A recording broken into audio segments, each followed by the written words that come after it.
Make this Christmas memorable with Goat Guns. Get the coolest miniature gun models for your collection. From historical classics to modern weapons, we have something for every firearm and hobby enthusiast. Surprise your loved ones with the gift of Goat Guns, the perfect blend of quality and detail. Shop now and spread the joy at goatguns.com. Welcome to the Human Capital Innovations Podcast, your go-to source for personal, professional, and organizational growth and development. We hope you tune in often for all things people management, organizational development and change, organizational leadership, and social impact related. Maximize your personal and organizational potential with Human Capital Innovations Podcast.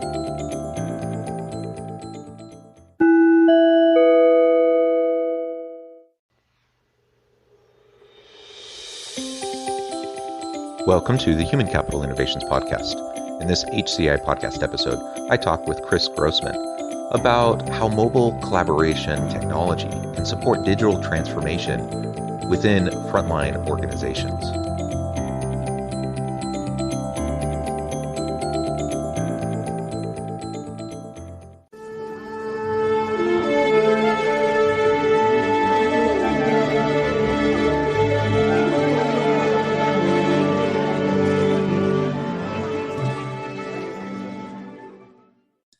Chris Grossman, welcome to the Human Capital Innovations Podcast.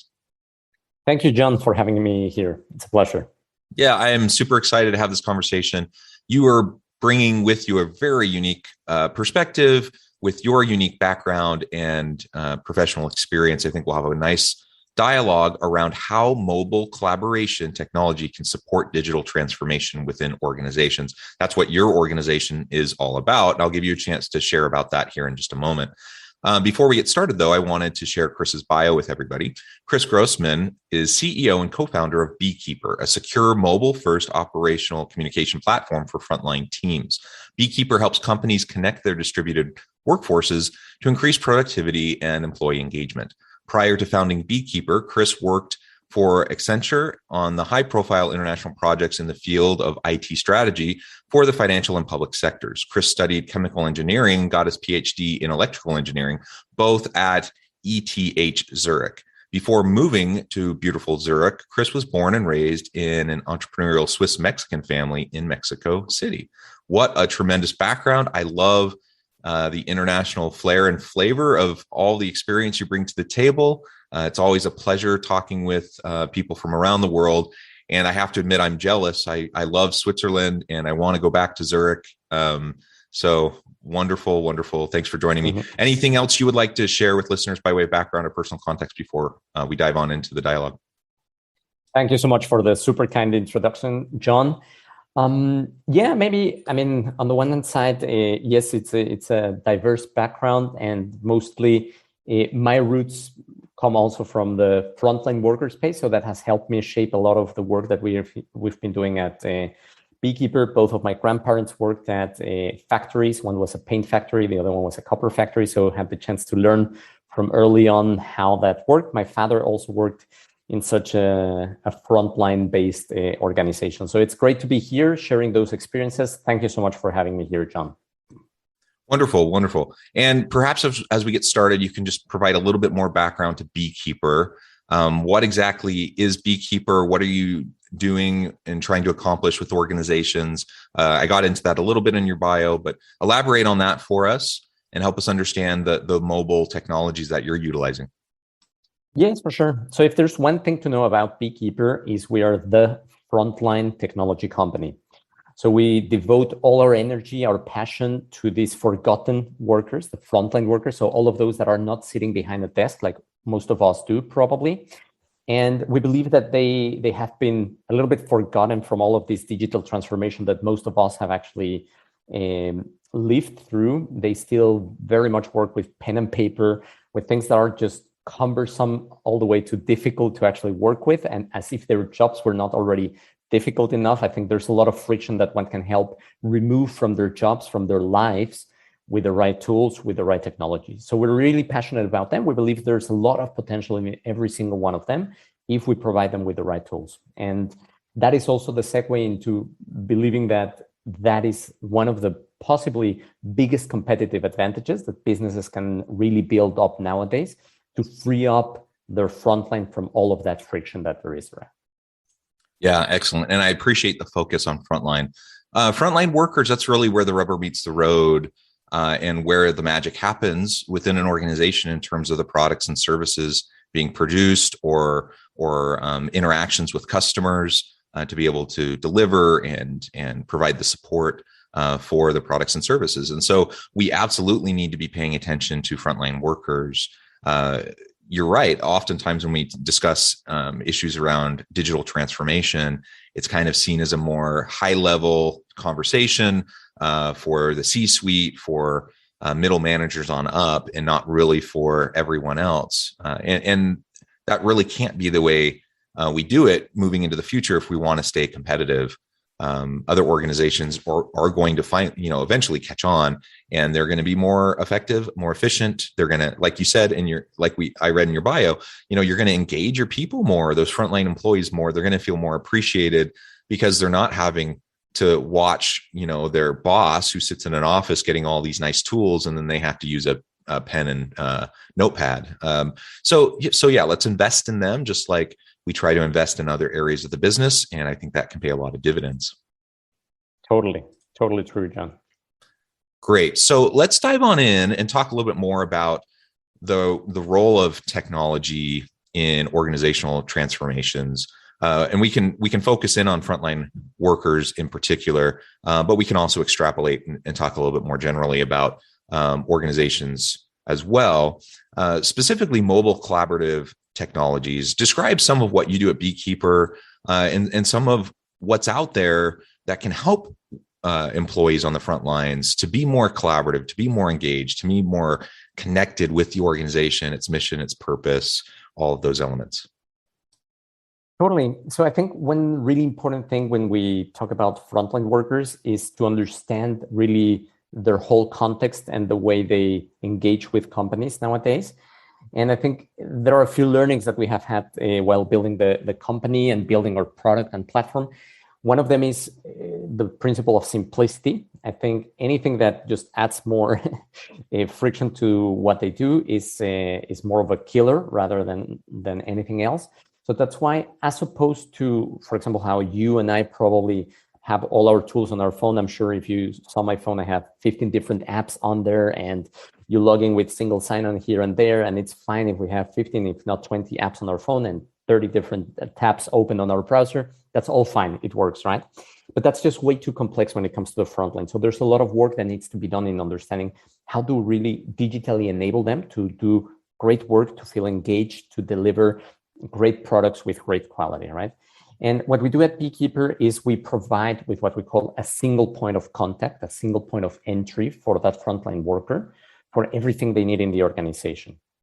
And we've tried to bundle, simplify, and really put in a very simple manner at their fingertips whatever it is that they need as they need it. It can be from communicating with their immediate teams. It can be about asking changes to their shifts. It can be about checking out their time stamps, their statements, their pay slips. So there's a range of things that they typically have to go and ask somebody to do it for them orally. They have to try to log into somewhere where maybe it's just a kiosk computer where they hardly remember their password and username. And we try to basically put a simple mobile layer on top of all of those things, integrate with them, and just extract whatever information is most useful to that frontline worker in that moment. And with that, what we see is there are great returns in terms of productivity, efficiency, quality, safety by investing in this type of technologies, simply out of the sheer amount of friction that is removed from their day-to-day. Yeah, I love it. And I have to say too, I've worked plenty of those frontline jobs growing up. And so I can think back to those experiences, and many of them, were very frustrating. I worked in a factory, for example, for a long time. I've worked in customer service. I've worked in call centers. I've done those things earlier in my adult life as I was, going through school and whatever, like a lot of us do. And we never had any of that. And so you just kind of dealt with the frustrations. But now I look at my two I have two teenage daughters, age 15 and 17, Mm-hmm. and they both work in fast food. One works at Chick-fil-A, one works at In-N-Out. Mm-hmm. And both companies are pretty good companies to work for. And both actually utilize exactly what you were just describing. And so I can see my 15-year-old daughter, she needs to get a shift covered. She doesn't have to like go and call through, this big list of phone numbers from people Mm-hmm. who work at the branch. She can go on the app and she can do everything in that app. She can request Totally. time off. She can request someone to cover her shift. She can look at her hours. She can even do some trainings. Like there's a whole bunch of things in there. And same with my older daughter who works at my 17-year-old that works at In-N-Out. And so, I think it's a no-brainer that we provide those types of opportunities for our people, for our frontline employees. And I honestly have no idea what that costs to In-N-Out and to Chick-fil-A, but I imagine it's probably not that much, especially when you consider the productivity gains that are had through it. And I think again about, just using my 15-year-old daughter as an example, they also just they get to know each other and they can communicate with each other even off hours through the technology and through the mobile app. And so it just helps them be more connected in a way that I don't remember ever feeling connected to my colleagues when I was a frontline worker, earlier in my life. That's beautiful to hear, John, and can only very much relate to that. And I think, as you saw it with your daughters who are, let's say, super well versed with technology, this is something natural, probably almost that they were expecting. So imagine the next job that they take. If there's not something like that, it's going to be like, well, what's going on, right? And the sad reality is that most of the businesses are not really at that level yet. And there's also another perspective, which are not the 15-year-old to 17-year-old frontline workers, but the ones that are maybe 50, 55, 60, right? And all that generation that is almost about to, let's say, start to retire, but not quite there, that still carries a lot of institutional knowledge. If you think about factories, workers that have operated machines and plants for many, many years.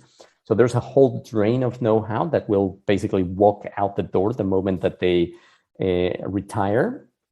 And that at the same time, simply struggle much more with those type of things for a while. We have a beautiful story about one hotel in San Francisco where we rolled out Beekeeper. One of the cleaning ladies, Maria was her name, she basically started crying when she saw what she could be doing with Beekeeper. And we were like, whoa, did we do something wrong? Sorry. So we approached her to understand what was going on.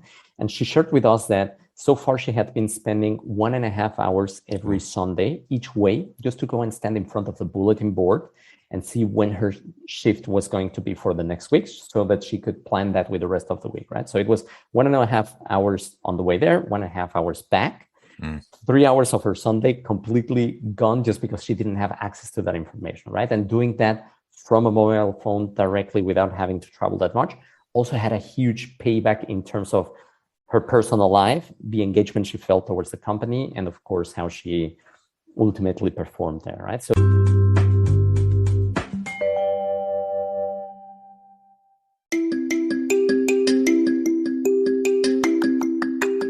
I'm excited to announce the publication of my new book from HCI Press, Bluer Than Indigo Leadership, The Journey of Becoming a Truly Remarkable Leader. Early in my adult life, I learned about an Asian proverb that translates as bluer than indigo. If you think about the color indigo, it is a brilliant, deep, and vibrant blue, what some would call the bluest of blues. To have something that is bluer than indigo is rare and truly remarkable. Contrary to popular myth, there is no one-size-fits-all or cookie-cutter approach to effective leadership. There's no silver bullet, no secret sauce, no go-to model that will solve all of our problems.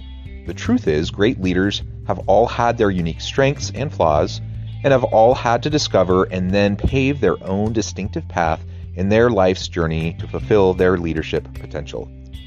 Bluer Than Indigo Leadership will help you discover your own path and explore those ordinary, everyday actions that will help you respond to an uncertain future and produce extraordinary results for individuals, teams, and organizations.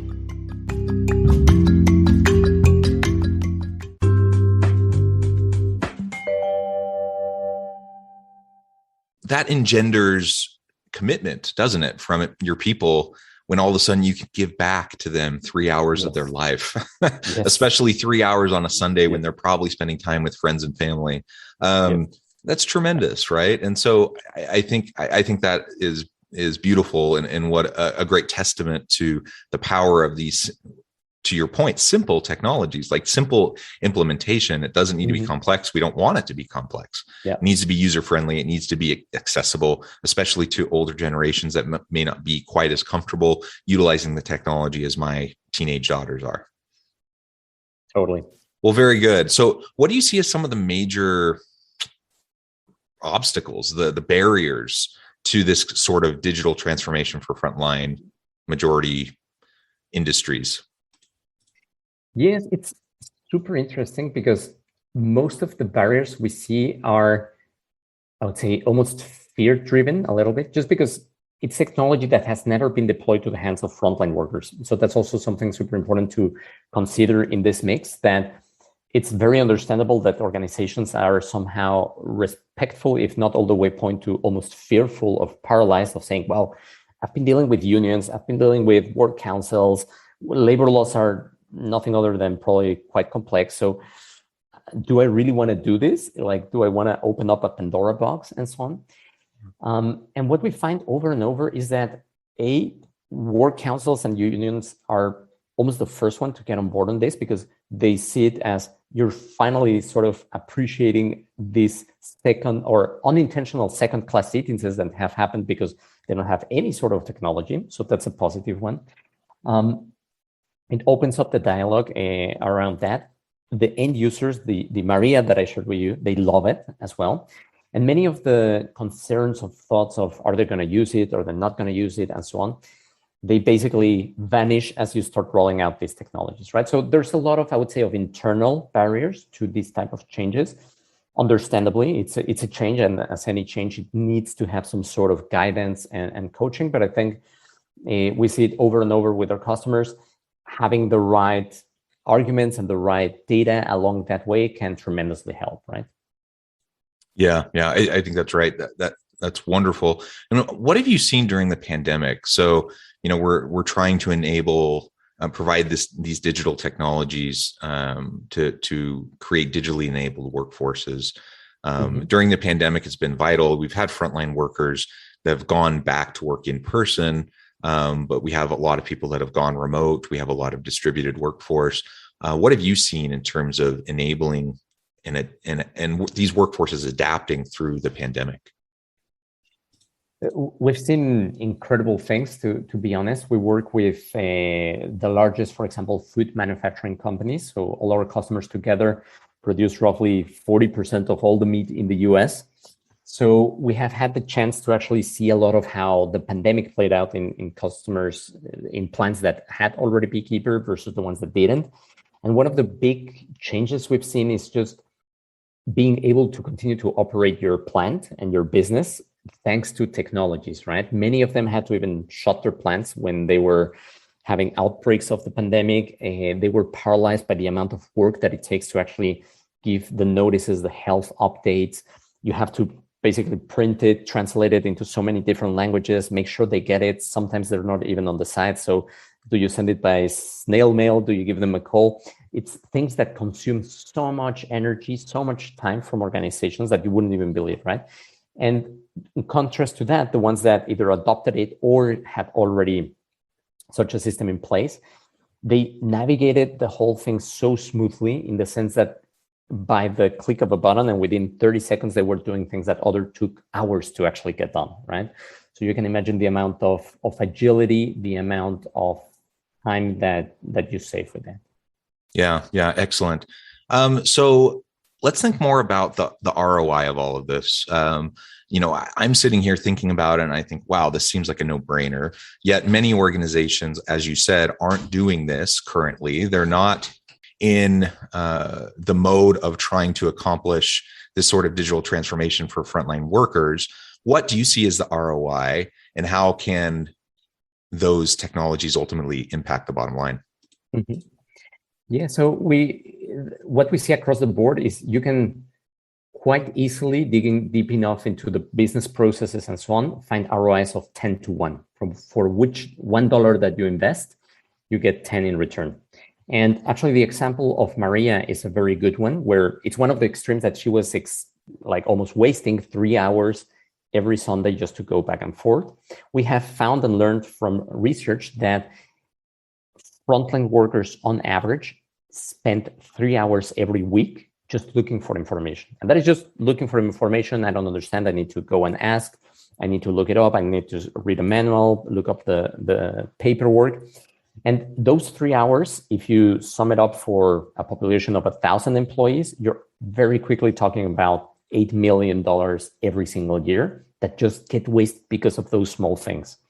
And those are the type of things that we can easily cut in half, that we can reduce the time, as mentioned before, with those examples, not only from a few hours into a few minutes, but even a few seconds. So the gains are tremendous, and it really depends a little bit on the business. But I think having that 10 to 1 figure in your head is something that can make probably easier and even more urgent those type of investments. Yeah, that wonderful. And so what should, anyone listening right now and they're thinking, oh, this sounds great, but we currently don't have it in the budget. We're not doing anything. What would you say to those individuals? They recognize, as you're describing, there's good ROI, there's good bottom line benefit to doing this. But where do you get started? Yeah, excellent question. Because that's normally the situation for this type of technologies, that it's not like there's a line budget that has been there for 20 years, like for your ERP, right? But it's something that you realize, wow, now it's the moment, because everybody has a smartphone, everybody's open to this. There might be already even using some shadow IT type of tools and consumer tools to address some of those things, because that's also something we've seen. It's not like they're stupid, they're really resourceful and they're really smart, and they will find a way around to get those things. It's just going to be probably in a risky, non-compliant, non-secure way. So the way probably to start is identifying what are the biggest gains that you can do. What are those low-hanging fruits?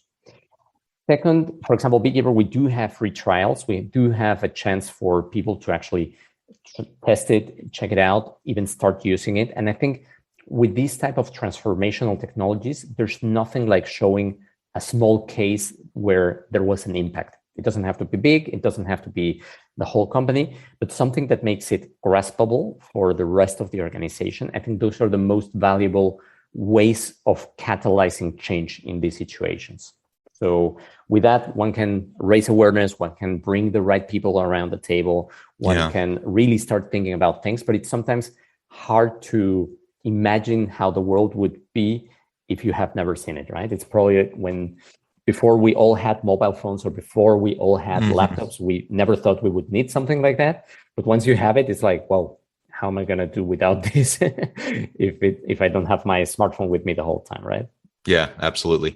Well, Chris, it has been a real pleasure chatting with you, and I appreciate all the perspective you've provided. It's really important for us to think about digital transformation and HR technologies that can enhance, our workforce and the productivity, the efficiency of our workforce, and help us accomplish more of what we want to do, not just for the C-suite, not just for managers, not just for office workers, but for frontline employees. And that's something that Beekeeper does really well.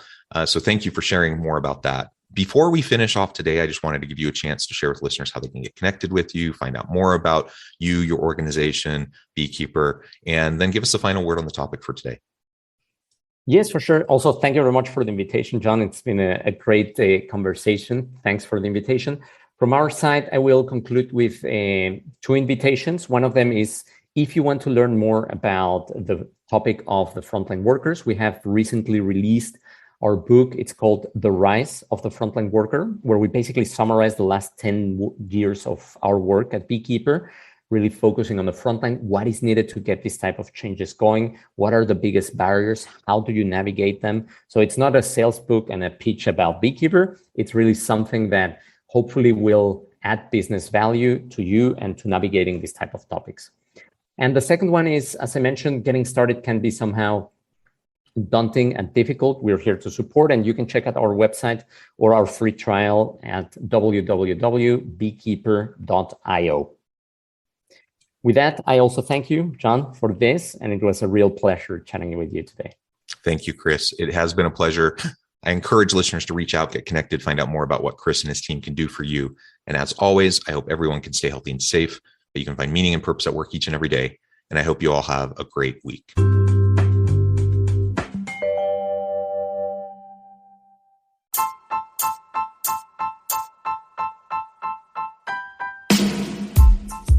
The alchemy of truly remarkable leadership. Ordinary, everyday actions that produce extraordinary results. Consider how the nature of work has shifted over the past 50 years. With increased globalization, rapid technological advancement, and the shift in economic composition, the average job of today looks very different than the average job of 50 years ago. What will the jobs and organizations of tomorrow look like? Moreover, what does this all mean for organizational leaders? What are the core competencies and capabilities of organizations and their leadership that are prepared for continued disruption and geopolitical and socioeconomic shifts? Regardless of what the future holds, increasingly, leaders need to be socially minded, data-driven, decisive, champions of talent, and disruptors of the traditional notions of leadership, teams, organizations, and work. The alchemy of truly remarkable leadership will help you to explore your own leadership competencies and capabilities and consider ways to apply and implement them into your workplace and personal life.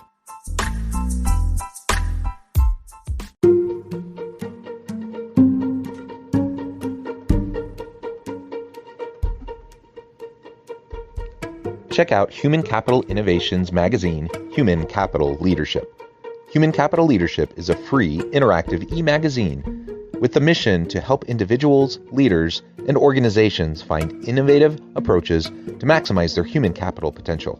We publish issues quarterly in August, November, February, and May. Take a look at the latest issue and let us know what you think.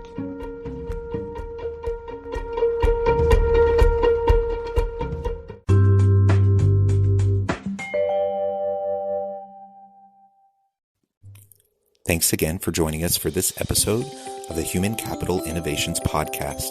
I hope you stay healthy and safe and that you have a great week.